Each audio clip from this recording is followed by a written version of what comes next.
예수님께서는 바리새인들의 시험을 물리치신 후에 다시 이어지는 사두개인들의 시험을 받으셨음을 오늘 본문을 통해서 또 알게 됩니다.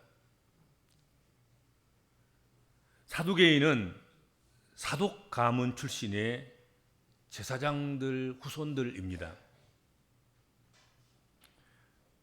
이들은 당시에 종교의적으로서 그 삶을 아주 윤택하게 유지했습니다. 그 종교적인 귀족의 삶을 유지하기 위해서 한쪽으로는 율법에 치중하고 율법을 잘 지키는 척하고 또 한쪽으로는 현실적인 그런 권력과 타협하는 그런 행동 양식을 취했습니다. 그들은 육체의 부활이나 내세에서의 보상 같은 것을 부정하고 영적 세계 그런 것들을 믿지를 않았습니다. 그들에게는 내세가 아닌 현세가 더 중요한 것입니다. 현재의 정치와 타협하고 현재의 경제적인 윤택함을 누리고 현재의 삶 속에서 행복을 누리는 것, 그것이 그들의 목표였다 하는 것이죠. 이 사두개인의 시험은 예수님을 공경에 빠뜨리기 위해서 교묘하게 만들어낸 그런 이야기로 오늘 본문에 시작되고 있습니다. 뭐 이런 일이 있겠습니까? 만들어낸 거지요. 어떻게 하면 예수님을 넘어뜨릴까? 지난 시간 우리가 보았던 바리새인들 그랬던 것처럼 오늘 사두개인들도 똑같은 것입니다. 어떤 집에 7 형제가 아주 우애가 좋게 살고 있었다 하는 것이죠. 그래서 큰형 마지가 나이가 차서 아내를 얻게 됐습니다. 아내를 취했다 하는 것이죠. 근데 결혼해서 아이 잘 낳고 그렇게 살면 참 좋을 텐데 상속자가 없이, 다시 말한다면 자식이 없이 그 마지가 죽은 거예요. 그래서 유대법에 의하면 그 여자를 둘째에게 들어가게 해서 형님의 씨를, 형님의 상속자를 이렇게 낳아주는 것, 그것이 당연히 해야 될 의무였습니다. 그래서 그 여인이 둘째에 들어가고, 근데 이상하게 또 둘째도 아이를 생산하지 않고 또 죽었단 말이죠. 셋째도 그러고 넷째도 그러고 일곱째도 그러고 일곱째까지 다 그런 거야. 뭐 그럴 수는 있겠습니까만은, 그런데 이상하게 그렇게 조작되고 짜맞추고 어떻게 하든지 아무튼 예수님을 골탕 먹이기 위해서 그런 일을 만든 거죠. 그런 꾸민 거지요. 이렇게 되면 모든 형제가 한 여자, 이 여자를 아내로 취한 셈이 된다 하는 것입니다. 첫째부터 시작해서 말째까지 율법에 의해서 씨를 이렇게 생산해 주기 위해서 그렇게 다 했는데도 불구하고 한 형제도 씨를 남겨놓지도 못하고 모든 7 형제가 다 한 여자를 아내로 삼는 거잖아요. 자, 그러면 이렇게 한 여자가 7 형제와 부부관계를 했는데 부활 때가 되면, 죽어서 부활하면 이 여자는 7 형제 중에 누구의 아내입니까? 그 말이지. 누구 아내가 돼서 여보 당신 할 거냐 그 말이지. 그런 질문입니다. 이 질문에 등장하는 7 형제와 한 여인의 비운에 얽힌 사연, 이런 일이 실제로 있었겠습니까마는 실제로는 이런 일은 없을 것입니다. 7 형제 중에 하나라도 또는 둘이라도 뭐 자식을 낳겠지. 7 형제가 내리 그냥 하나도 자식도 못 낳고 한 여자가 7 형제의 아내가 되는 이런 일은 금시초문이에요. 나 이런 일이 있었다는 얘기를 한번 못 들어봤어요. 그러나 주님을 공경에 빠뜨리기 위해서 예수님 시대에 최고의 석학들과 이 교권주의자들 사두개인들이 모여서 머리를 짜내서 만들어낸 이야기일 것이다 하는 것이죠. 그렇죠?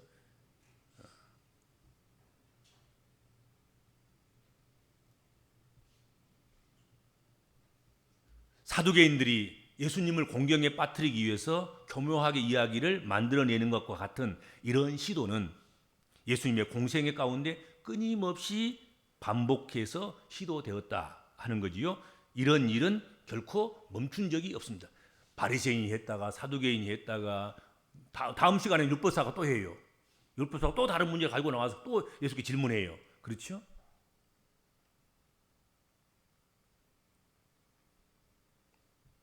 우리도 예수를 믿고 믿음으로 살아가는 사람으로서 각오를 단단히 해야 됩니다. 우리가 참된 믿음으로 살아가는 동안 이런 일들이 공경연하게 벌어지고 또 벌어질 것이고 이미 또 우리도 그런 과정들을 이미 거치고 여기까지 왔다 하는 것이죠. 그러니까 우리가 지금 여기까지 살아온 것은 그런 시험을 우리가 통과해서 여기까지 온 것이고 지금도 우리는 그 시험 앞에 있는 것이고 앞으로 어떤 시험이 있을지 몰라요.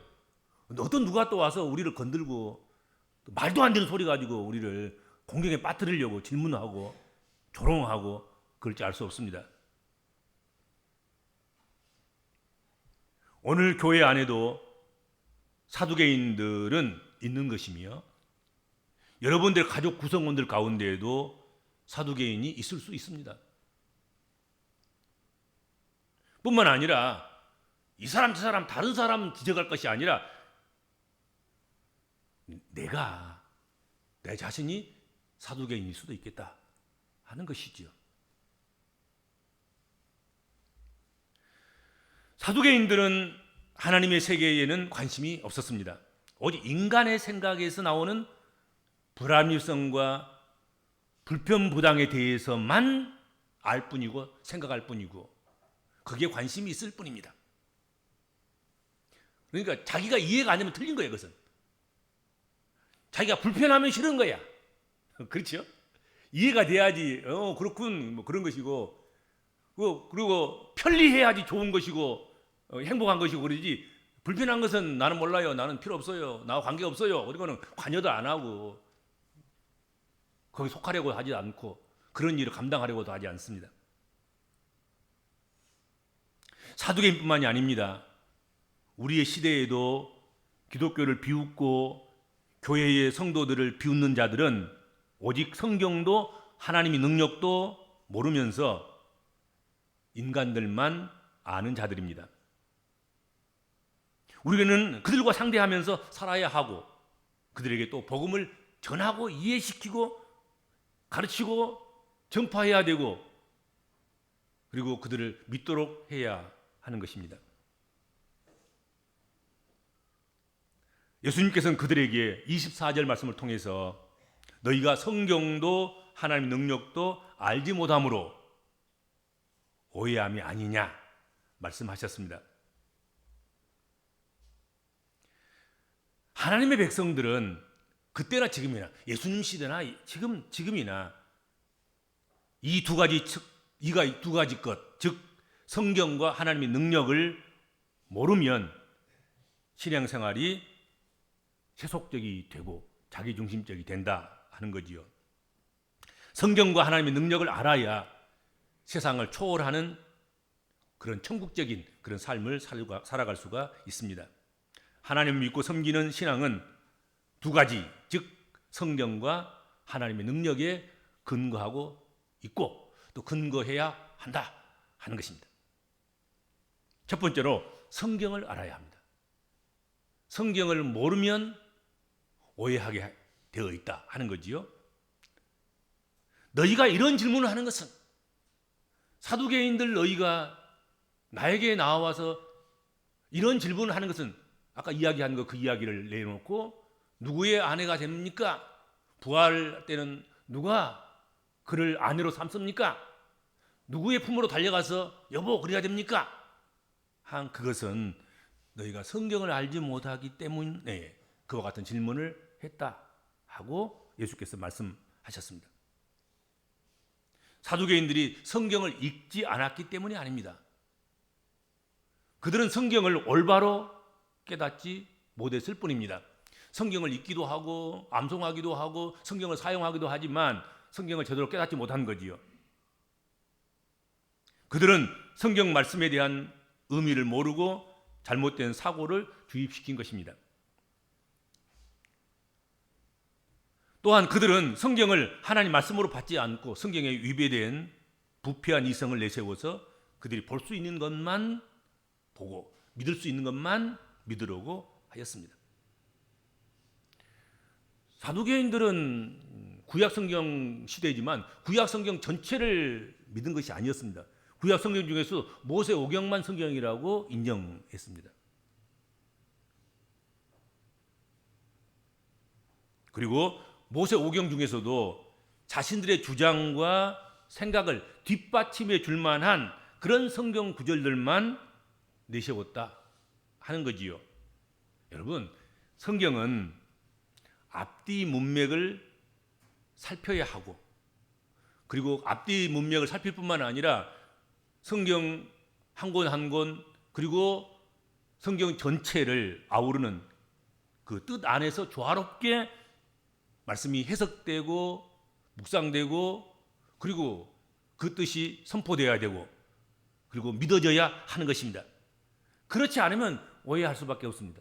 앞뒤 다 잘라버리고 그 한 구절 가지고, 한 구절을 해석하더라도 앞에 나와 있는 모든 문맥과 뒤에 앞으로 나올 문맥들과 연결지어서 조화롭게 서로 상충되지 않도록, 서로 충돌하지 않도록 그렇게 뜻을 이해하고 해석하고 그렇게 해야 된다 하는 것이죠. 그렇지 않으면 오해할 수 있습니다. 오해가 되도록 할 수밖에 없습니다. 오늘날 도처에서 창궐을 하는 이단 세력들도 자신들의 주의와 주장을 확고하기 위해서 성경 구절을 짜맞추는 일을 합니다. 이런 일이 허다한 것이죠. 앞뒤 다 잘라버리고 중간 다 생략하고, 그리고는 서로 비슷한 끼리 연결해가지고 그렇게 성경을 해석하는 어리석음을 범하게 됩니다. 성경은 인간의 주의나 주장이나 이념이나 사상이나 그런 생각들을 서로 짜맞춰 주기 위해서, 그런 수단으로 이용되도록 하기 위해서 성경이 주어진 것이 아니다 하는 것입니다. 그렇죠? 그렇지 않으면 성경을 우리가 오해하게 되는 것입니다. 두 번째로는 너희가 또한 이런 질문을 하고 있는 것, 그것은 하나님의 능력을 알지 못함으로 오해함이 아니냐. 아까 성경을 알지 못하기 때문에 오해함이고, 또 하나는 하나님의 능력을 알지 못하기 때문에 오해하였도다. 그렇게 말씀하십니다. 사두개인들은 전능하신 하나님에 대하여 모를 리가 없습니다. 사두개파가 제사장이 된 것도 하나님의 은총이었고, 하나님의 선하신 손길이 역사하셔서 사두개파들이 사실은 제사장 반열이 된 거예요. 그 모를 리가 없어요. 그리고 이스라엘 역사를 통해서 수없이 경험되어져 온 하나님의 능력인 거예요. 그러나 그들은 이 부활의 문제에 있어서 하나님은 전능하신 하나님이시다라는 이 교리를 적용시키지 않았다 하는 것이죠. 그리고 그들은 이 진리의 불가능성을 주장하기 위해서 이 교리를 아예 포기한 것이에요. 하나님이 전능하시다 하는 걸 포기해버린 거지요. 만일 그들이 하나님의 권능에 대한 교리를 붙들고 있었다면, 그런 믿음을 가지고 있었다고 하면 하나님의 진리로부터 그들은 모든 해답을 찾을 수 있었고 들을 수 있었고 묻지 않아도 스스로 깨달을 수 있었을 것이다 하는 것입니다. 하나님의 권능, 하나님의 전능에 있어서 여러분 아무것도 능치 못함이 하나님 앞에는 없다. 권능은 하나님께 속하였다. 우리는 이 말씀을 믿습니다. 그렇잖아요. 하나님은 전능하신 하나님이시다. 그 모든 전능과 권능은 하나님께 속하여 있다. 사람에게 속하여 있는 것이 아니다. 세상에 속하여 있는 것이 아니다는 거죠. 하나님께 있습니다. 그러므로 이 말씀은 부활에도 적용되는 것입니다. 천지를 만드신 하나님, 못하실 것이 없는 하나님이 부활도 못 시키실 이유가 없고, 또 우리가 난제인, 자기들이 짜맞춰서 만들어 놓은 이 함정 많은 그런 이야기도 하나님 앞에서는 난제가 될 수 없다 하는 것이죠. 사람 앞에서 난제지 하나님 앞에서는 난제가 없어요. 하나님은 전능하신 하나님이라니까요. 길이 없어도 길을 내시고, 방법과 수단이 없어도 방법과 수단을 내시는 하나님이시단 말이죠. 사람들은, 또한 우리들은 자신의 이성과 경험과 지식으로 하나님의 능력을 제한합니다. 우리 이성에 안 맞으면 하나님도 안 돼, 하나님도 못 하셔. 우리 경험에 여러 가지 축적된 그런 것을 통해서 내 경험으로 볼 때는 그건 하나님도 못 하셔, 하나님도 안 돼, 뭐 이런 식이죠. 자기 지식으로 인해서 하나님을 재단하고 제한합니다.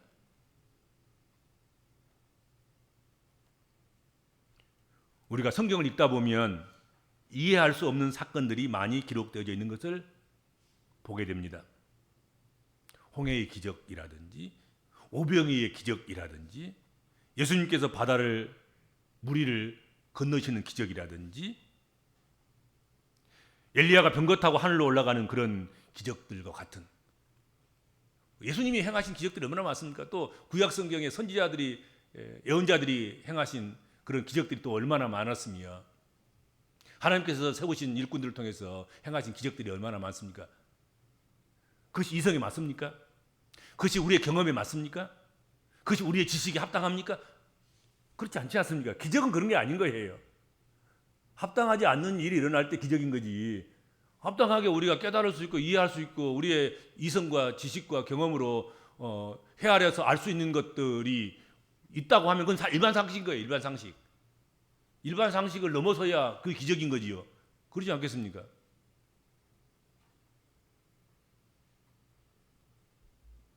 오늘날도 하나님께서 역사하셔서 기적적인 사건들이 일어나고 있는데, 이것을 우리가 믿지 못하고 받아들이지 못함으로 우연으로 넘기는 그런 일이 얼마나 많냐 하는 것이죠. 그냥 오늘날로 생각한다면 과학을 넘어서는 어떤 것들은 그건 우연이야, 그 우연의 일치지, 그렇게 생각하고 그냥 넘어가려고 하는데 그거 기적인 거잖아요. 이성의 범위를 넘어선, 우리의 경험의 범위를 훨씬 넘어선, 우리의 지식의 범위를 훨씬 뛰어넘은 그런 일들이 벌어지는 것, 그 모든 것들은 하나님 전능에 속하여 있는 것이다 이거죠.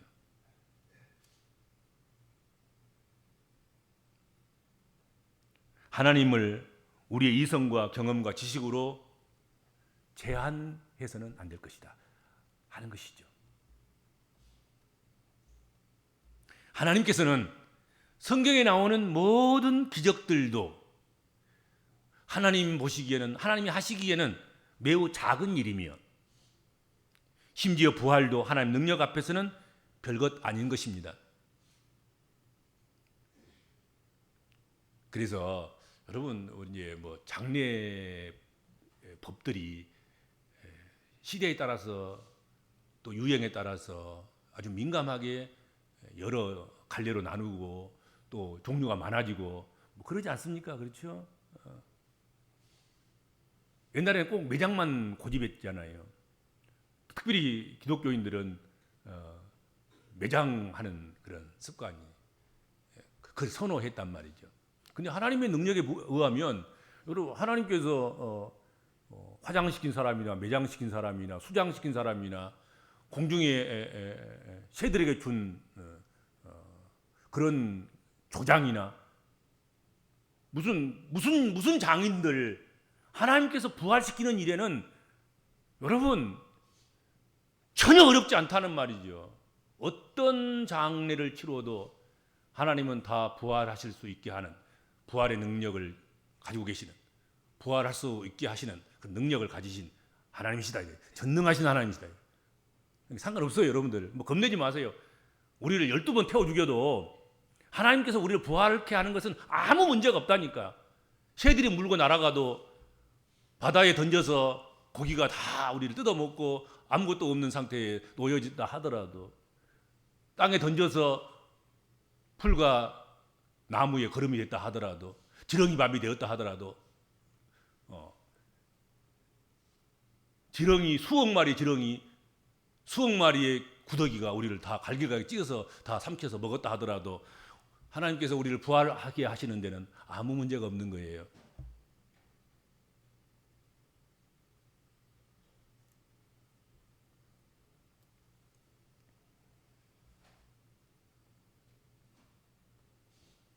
그래서 우리가 하나님의 능력을 알고 믿을 때 하나님의 능력이 우리의 삶에 나타나기 마련이다 하는 것입니다. 안 믿는 만큼 하나님의 능력은 우리 삶 속에서 경험되지 못하는 것이죠. 믿어지는 만큼 우리 삶에서 하나님의 능력이, 그 전능성이 우리 삶을 지배하게 되고 영향을 미치게 되고, 우리는 그것을 경험하고 우리는 환호성을 지르게 되고, 하나님의 선하심과 인자하심과 전지하심과 전능하심과 그 놀라우심을 간증하고 노래하고 찬양하고 증거하는 사람이 될 수 있게 되는 것입니다. 그렇지 않겠습니까? 내가 인정을 해야지. 인정해야 내가 경험하게 되고 확인하게 되고 나타나게 되고 역사하게 되고 그러지 않겠습니까?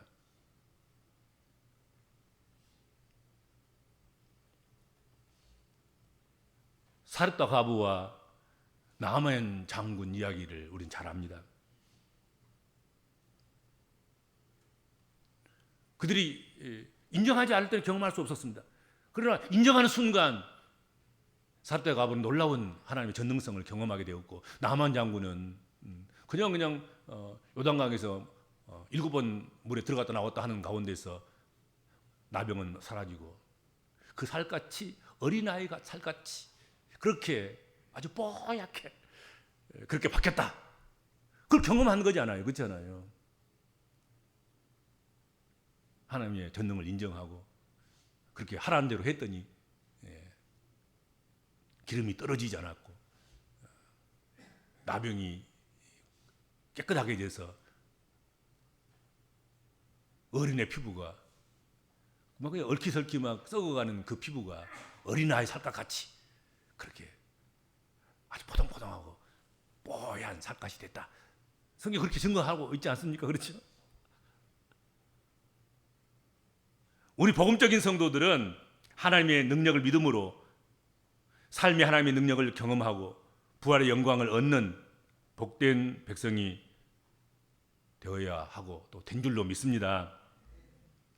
예수께서는 사두개인들에게 성경과 하나님의 능력을 설명하시면서 내세의 삶, 부활 후의 삶은 현재의 삶의 연장이나 복습이 아니라는 것, 그것을 분명하게 말씀하셨습니다.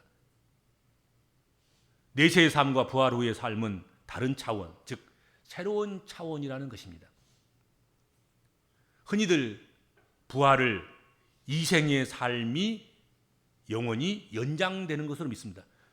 다시 말하면 지금 내 모습 이것이 그대로 연장되어서 부활하면 또 나와 비슷한 그런 육체를 가진 그런 성정을 가진 그런 사람으로 연장되는 것으로 생각할 것입니다. 그러나 전혀 새로운 창조인 것입니다.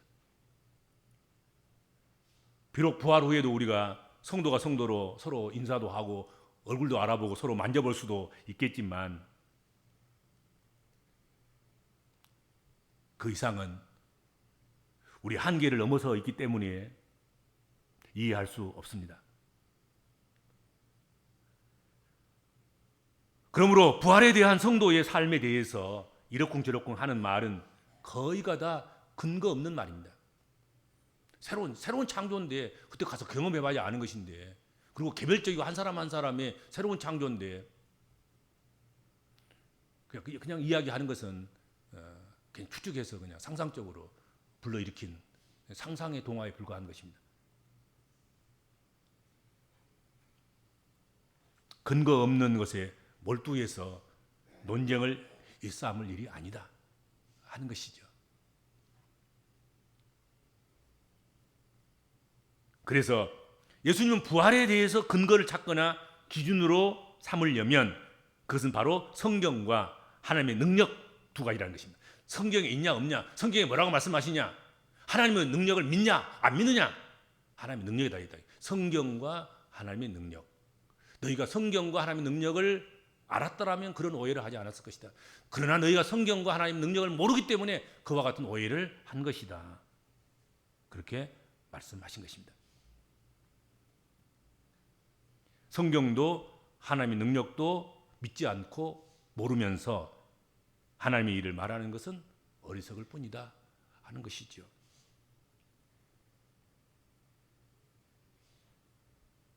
우리는 성경도 안다고 이야기합니다. 그리고 하나님의 능력도 안다고 말합니다. 그러나 정말로 참으로 성경을 알고 하나님의 능력을 알고 있습니까? 오늘 본문에 나타난 사두개인의 자세와 신앙은 우리의 신앙을 돌아보게 하는 것이죠. 우리가 정말 성경을 안다고 하면서도 우리가 정말로 우리가 하나님의 능력을 안다고 하면서 정말로 알고 있는 것인가? 성경도 모르고 하나님의 능력도 모르면서 우리가 아는 척하고 있지는 않는가 하는 것이죠. 하나님 백성은 나의 경험과 지식과 재능을 의지하여 사는 것이 아니라 성경과 하나님의 능력에 의지하며 살아가는 것인 줄로 믿습니다. 그렇죠? 나의 지식으로, 나의 능력으로, 나의 경험으로 그렇게 살아가는 것이 아닌 거예요.